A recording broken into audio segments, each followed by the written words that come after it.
Welcome back to The Move, where we're vibing through the book 10 minutes at a time. I'm your host, Justin Koo, and in today's episode, we're talking about that one time in the Bible that gives us clarity as to why God would say that he hated Esau. If you're wondering what in the world are we talking about, Genesis chapter 28, verses 1 through 9. Today, hanging out with my brother, Jonathan Leonardo, who's back from being on the road over at Coeur d'Alene, Idaho. You're back in Hawaii now. How does it feel I'm to back have in Hawaii. Idaho in the rearview mirror? It's good. I was not in Coeur d'Alene. I was just outside of Boise. We were in Caldwell, Idaho. Lovely people, lovely time, good time. So yeah, just got back and back here with you. You know, you're always making fun of me or always alluding to the fact that, ooh, Pastor Jonathan Leonardo, who is Jonathan Leonardo? And you know, the new one is that you keep saying that we're vibing in the book 10 minutes at a time. And that kind of used to be true during season 1 and so much season 2. But dog, you're going like 20 minutes plus.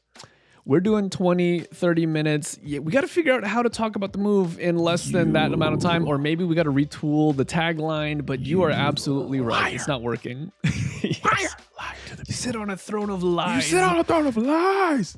Exactly.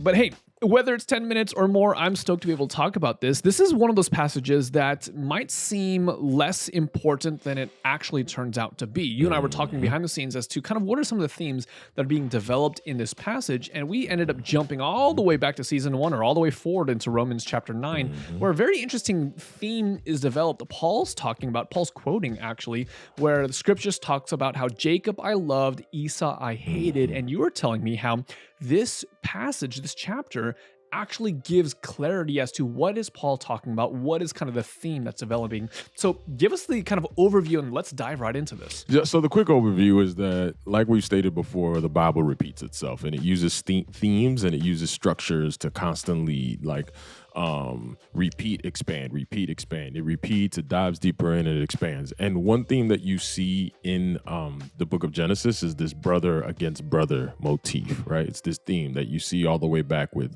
Cain and Abel. And then you see that there, Genesis 4 into Genesis 5, you see these two lines of brothers, right? You see the line of Cain and then you see the line of Seth. Right. Mm-hmm. And in the middle of, at the culmination of the line of Cain is Lamech, who is like a murderer at the height of, right. And then you see Seth, who has Enoch as the height after, you know, the seventh man. So it's this brother against brother motif, these two realities. To some degree, you see it, I think, in Genesis 16 and 17. We didn't talk about this, but you see it between Abraham and Laban, right? Where they're not quite brothers, but they're family in a way. Close kinship where there's different directions. Yeah, they go different directions, and one acquiesces to the other when it should have been the other way around, because Abraham acquiesces to Laban to pick the land, and Laban is self-seeking and picks the better land for himself, if you have noticed. And so you have this again, this sort of pseudo dynamic there. Then we see it again in Isaac and Ishmael, right? And now you see it between Isaac and Ishmael, this brother against brother, and how that's going to play out. And now we get to Jacob and Esau, who are children of Isaac, right? Mm-hmm. You think Isaac and Ishmael, all right, cool. Now, since we're going through Isaac, that problem is gone because Ishmael is gone. But no, the problem reemerges because the problem is not just simply one that highlights the purity of a biological genealogy. Here's what I mean. That if you think that the problem of brother against brother that begins all the way with Cain and Abel is now split enough so that the line of Ishmael goes one way and the line of Isaac goes another, that isn't going to be the case. Because when you get to the line of Isaac, Isaac has two children, Jacob and Esau, you see the same division between the two, right? It just seems like the whole boys will be boys thing is maybe it's not universally true, but it's showing up in this narrative, it seems. Man, and we were just in Boise and all the boys were there, you know, the fam boys and the Cornejo boys. And man, those guys, they know one word and they know it well. Mine. And then they just get to beefing with one another, you know? And you see that with Jacob and Esau, right? And in chapter 28, if you have this thing in mind, right? This brothers in mind. Look at chapter 28, verse 1. Then Isaac called Jacob, blessed him, and directed him, you must not take a wife from the Canaanite women. Arise, go to Paddan-aram, to the house of Bethuel, your mother's father, and take as your wife from there one of the daughters of Laban, your mother's brother. God Almighty bless you, make you fruitful and multiply. God Almighty bless you. Multiply, be fruitful. This is an inheritance according to the line of Abraham, right? Mm-hmm. So if we jump all the way to verse 5, thus Isaac sent Jacob away, and he went. So Isaac is saying, hey, this is what I want you to do. Find a wife in this way. And when you do it, you're going to be blessed. You're going to participate in this inheritance. And then Jacob's like, all right, cool. Sounds good. I'm down. Sign me up. Let's go do it. I'm gone, right? And of course, this is after the whole debacle of chapter 27. But you can seal that. Seals the, right? But you see Jacob is still down. Yeah. Right? But look at verse 6. Now Esau saw that Isaac had blessed Jacob and sent him away. Right? To take a wife. And that as he blessed him, he directed him, you must not take a wife from the Canaanite women. And that Jacob had obeyed his father. Jacob had what? Obeyed his father and his mother and had gone. So when Esau saw that the Canaanite women did not please Isaac, his father, Esau went to Ishmael and took as his wife, besides the wife he had, Mahalath, the daughter of Ishmael, Abram's son, the sister of Nebaioth, maybe? You see what's going on here, yeah? Yeah, so Esau hears this is what dad wants and goes the exact opposite direction, maybe even somewhat mutters under his breath, you good for nothing, goody two shoes, you're always doing what daddy and mommy, you're a little daddy's boy. I'm not going to be that way. I already got a wife, but I'm just to spite my dad, I'm going to do exactly what he said not to do. Not only that, but the resentment that homeboy's probably holding on to from the previous chapter. So because of the resentment that he's holding on for the previous chapter, he's going to fulfill the very reason why he wasn't the one that was promised to receive the blessing from the beginning. Interesting. Right? So this circumstance of life actually reveals to some degree what was already in Esau's heart to position himself either against or for the promise. Something that's really noteworthy is that Jacob, although he inherits the promise by nefarious means, deceptive means in Genesis 27, Jacob's pursuing the promise, right? Because he finds within the promise something beautiful, something noteworthy, something worth having. Like he sees something beyond himself in the promise and he wants it. Esau, on the other hand, despises the promise in such a way that it's like some sort of throwaway burden to him, to the point where Esau the red, right? This is what Esau means, sells his promise for a bowl of red lentil soup, right? So Esau the red sells for red. Right? This is a play on words in the Hebrew, but he despises it. He doesn't take it seriously. He's like, and he localizes the inheritance of the promise in his own being, as though it ought to be mine just simply because I am. While Jacob, on the other hand, is like, no, there's something here bigger than myself that I want to pursue, and God is. Again, the main actor in this thing, but God is demonstrating that between Jacob and Esau, like my love, my promise, what I'm about manifests in one versus the other, right? It manifests in Jacob precisely because he sees something bigger than himself that he wants to pursue. Does he pursue it the right way? Right? He goes about it very much like his grandfather does, Abraham, in ways that bring damage and unintended consequences, but yet it's the heart that pursues for the sake of the promise itself, as opposed to the heart that's pursuing for the sake of what the promise can bring. Right? Yeah, there's a time I look back on my life and I think about these moments where I had kind of a lack of clarity as to what was the exact direction to move forward. Yeah. And when I was kind of faced with a fork in the road, not always knowing what was the right thing. And at this time I had kind of this view of God that there was only one right path, and that if I chose the wrong path, that I kind of like maybe miss out on the blessing of God or whatever the case is. Had a very narrow view of what God was calling me to do. But in the middle of that, one of the ways that I cope was kind of praying like, God, like I'm moving forward because this is the best that I know how to. And what I'm hoping is that you see my heart, so that even if I make the wrong decision, you know that it was motivated by a desire to try and do what's pleasing to you. Now, I think my conception of God has kind of broadened a little bit so that there's not such a narrow view of what is the right thing or wrong thing to do in my life. But I often look back onto that posture as one of those things that I think that God was maybe smiling at. He was honoring the idea that, God, I just want to pursue you, even if I don't know the best way, or even if I make mistakes along the way. My heart is postured towards wanting to follow after you. Yeah, and this is where, the motive behind our life is so important. And I think this ties into the whole idea of that God looks at the heart, right? Yeah. Like God actually Yeah. sees the why behind the life, even if the way we pursue it ends up being something that we as humans superficially look at, like, you're clearly not Yeah. pursuing God, right? Which is really encouraging, because I got off the phone earlier today with someone who his life has somewhat exploded in Mhm. many different ways. But one thing that I was encouraging with and honoring with him, because I've known him for many years, is like, dude, from the very get go that I knew you, you were someone who had a heart that was seeking after God. Mhm. And it sucks that your life had to explode in the ways that it Mhm. did. It sucks that you had these what we would feel like are detours right now. But Mhm. one of the encouragements I was giving him is, listen, like, even if your life didn't turn out the way you wanted it to, here's the good news: is Mhm. God sees your heart now, and Mhm. and that's the thing that we can kind of take at home, is that God recognizes who we are even when we mess up, even when life goes awry.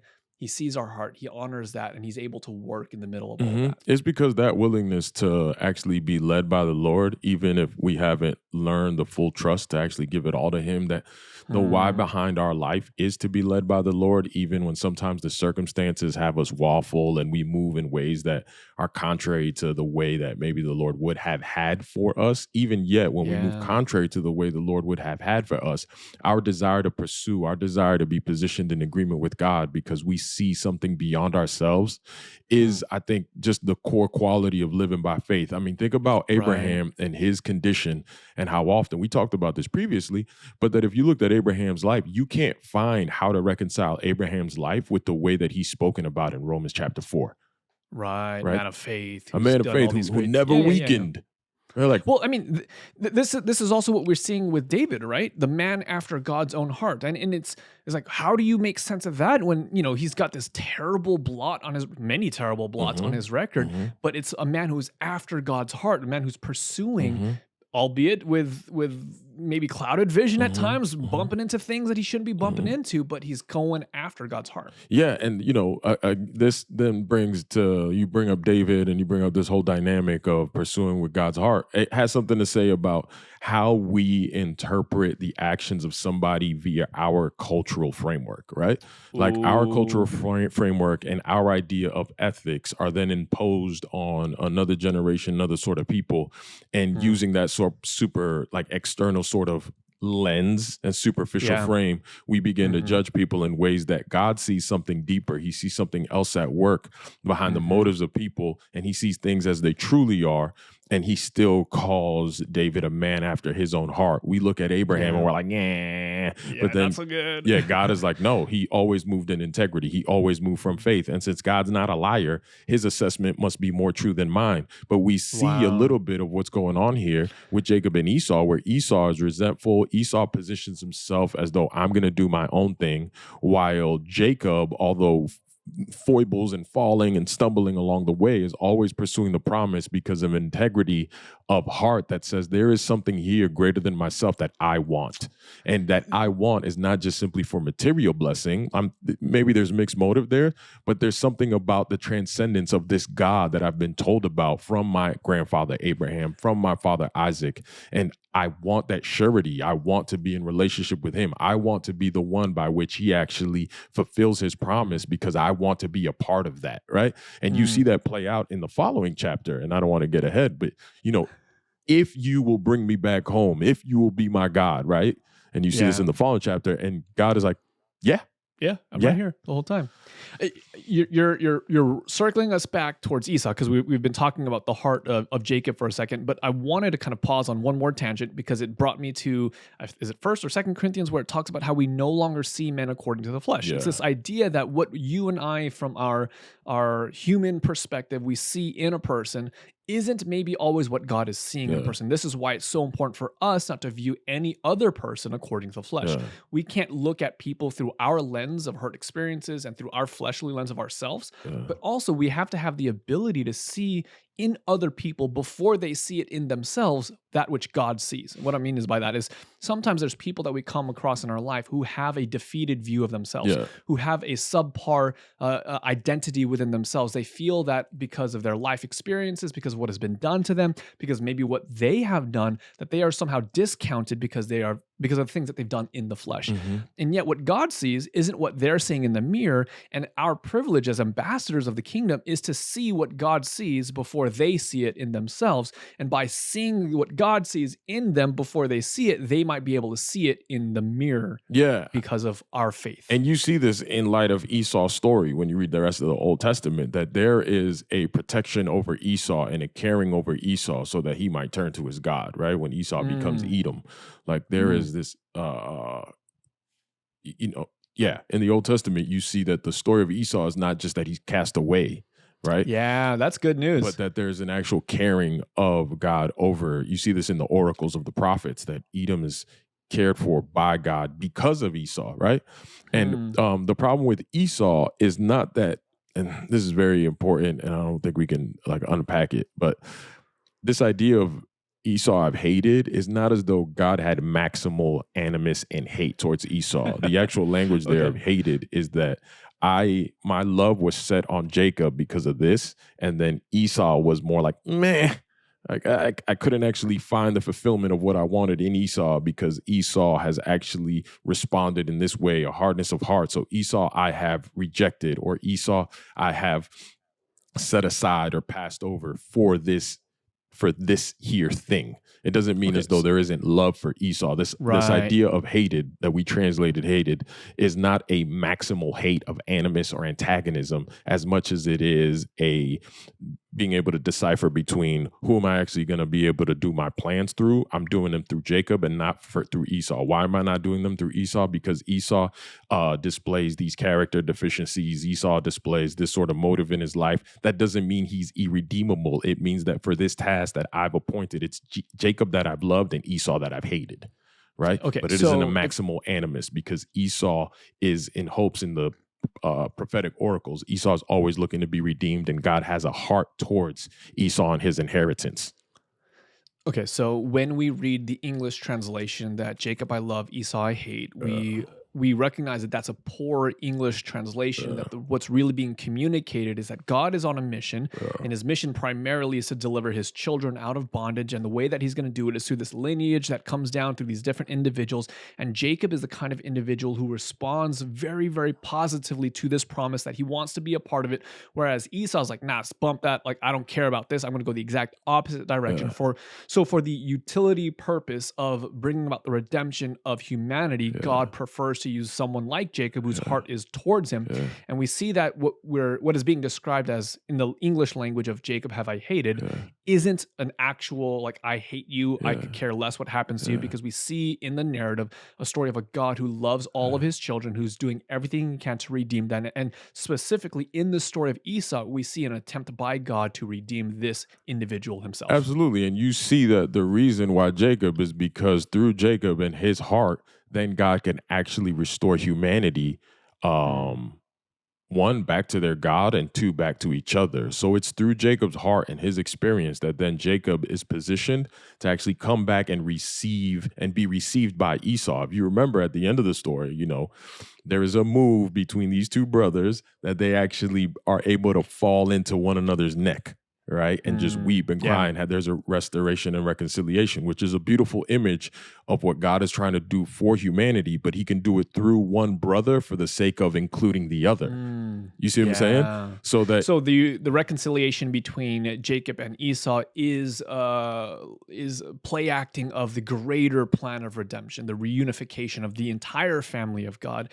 And it just so happens to be that he can only do that through Jacob because Jacob is open to it. Jacob's, and you see this again, not giving too much away. You see this again in not just one brother versus another, but now you're going to see it in Joseph's story and Judah's story, right? Yeah. So Joseph and Judah reenact Jacob and Esau, who are reenacting Abraham and Laban, who are reenacting Abel and Cain. Like there's this brother motif. And so Judah's going to represent, he's going to be the head of the 11 brothers, and then Joseph is the one. Right. And this is all leading to Joseph being a type of Christ in the book of Genesis. It's amazing. Once we get to that part, right? So that then Joseph is actually the one who inherits the very promise like Jacob. And then you see through Joseph's mediation for his hard-hearted brothers, he actually saves their lives and reunifies them so that then the promise of Abraham can be fulfilled through this clan that now has 12 patriarchs. Right? And then that story gets retold when there is one brother amongst many who is betrayed by all of his brothers one night and ends up going to a cross, but is resurrected and is not ashamed to call them brothers. Woo! Right? Let's go. Hebrews chapter 2. This is why Jesus is a type of Joseph, or Joseph is a type of Jesus. This is why Jacob and Esau, Dr. Ken Bailey, who wrote a great book on this, when he breaks down the prodigal son story, he says the prodigal son story is Jesus's pesher. It's like him riffing off the story of Jacob and Esau. Right? Because the prodigal son is the one who takes the father's inheritance and then goes and wastes it. At least from the vantage point of the older brother. And it's like, this guy isn't worthy. You're going to give it all to him? Bump you. I'm going to do everything against you because I can't believe you're the sort of father that would actually give it to this knucklehead, which is what's going on here with Jacob and Esau. So that the prodigal son story, right, is a reinterpretation of the Jacob and Esau motif that all of Jesus's listeners would have had in the background. Yeah.